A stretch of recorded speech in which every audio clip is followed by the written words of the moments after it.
Good afternoon, everyone.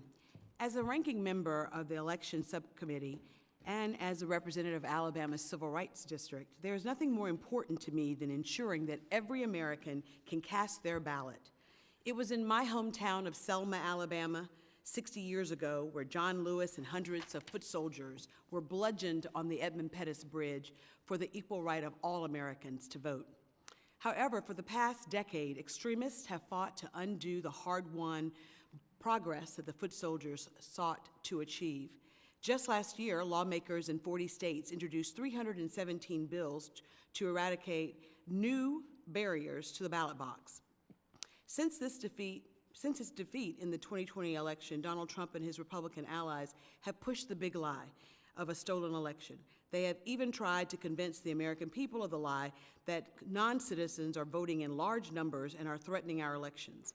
And now they are using the lie as an excuse to pass new laws like the SAVE Act that would make it harder for millions of Americans to vote. Moreover, Donald Trump just signed an executive order that would not only give him unilateral authority to regulate federal elections, but it would open the floodgates for mass voter purges and give Elon Musk unfettered access to sensitive voter files.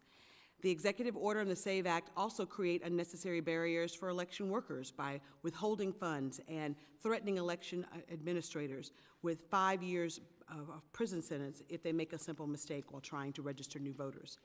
Even though the 2024 election was fair and secure, it was marred with threats of violence, like the bomb threats that targeted polling stations, election offices, and tabulation centers on Election Day.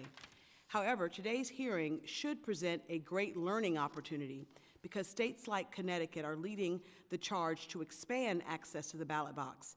In 2023, Connecticut passed a state-level Voting Rights Act to expand voter access.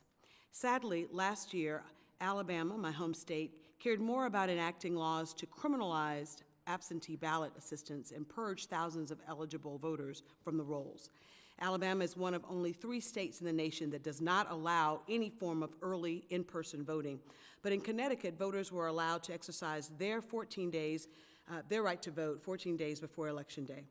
Before Election Day in Alabama, the courts had to prevent Alabama from unfairly and unlawfully removing thousands of eligible voters from the roll because they were wrongfully flagged as non-citizen in direct violation of the National Voter Registration Act.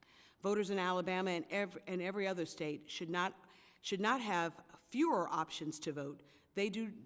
What they deserve is to learn on Election Day that their names were actually on the rolls rightfully, not wrongfully, and purged unnecessarily. As we examine the 2024 election, what we should be addressing are issues such as chronic underfunding of our elections, the safety and security of our election workers, polling stations and voters, and expanding access to the ballot box for every eligible American. We should be honoring the legacy by passing legislation like the John Roberts Voting Rights Advancement Act, the Freedom to Vote Act, and the Native American Voting Rights Act. Trump has no regard for the U.S. Constitution, the rule of law, or the fundamental principles that all Americans, regardless of their race, creed, or color, has a right to have their voice heard at the ballot box. The American people's right to vote is sacred, as John Lewis said, and I would never stop fighting to protect the cornerstone of our democracy. We as elected officials should be looking for ways to expand access to the ballot box, not to curb it. I want to thank our secretaries for being here today. I also want to thank Chairwoman Lee for holding this. I look forward to hearing from all of you, and I would like to welcome my Secretary of State, Wes Allen. Thank you.